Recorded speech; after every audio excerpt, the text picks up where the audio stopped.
జరుగుతున్న విషయాలు పబ్లిక్ దృష్టికి వచ్చేటందుకు మేము టీ షర్ట్లు వేసుకొని మేము అసెంబ్లీకి వెళ్తుంటే మమ్మల్ని అసలు అసెంబ్లీ సమావేశాలు ఉన్నాయని చెప్పింది వాళ్ళే, రమ్మని చెప్పింది. శిక్ష ఉద్యోగుల సంఘం మెదక్ జిల్లా యూనిట్ నిరవధిక సమ్మెకు కూర్చున్న సందర్భంగా మీ కష్ట సుఖాలు కూడా ఒకసారి మాట్లాడదామని చెప్పేసి ఇక్కడికి రావడం జరిగింది.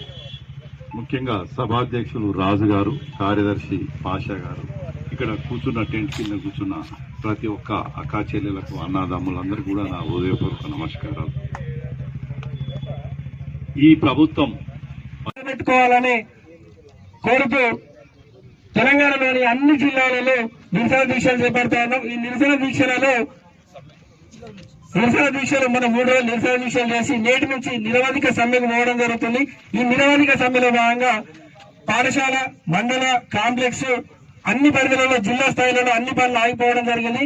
ముఖ్యంగా మన కేజీబీకి సంబంధించిన మహిళా మనులంతా కూడా మా సిఆర్టీలు కానీ, ఎస్ఓలు కానీ, టీచింగ్, నాన్ టీచింగ్ అందరూ కూడా సమ్మెకు ఈ రోజు నుంచి పూర్తి స్థాయిలో హాజరవుతా ఉన్నారు.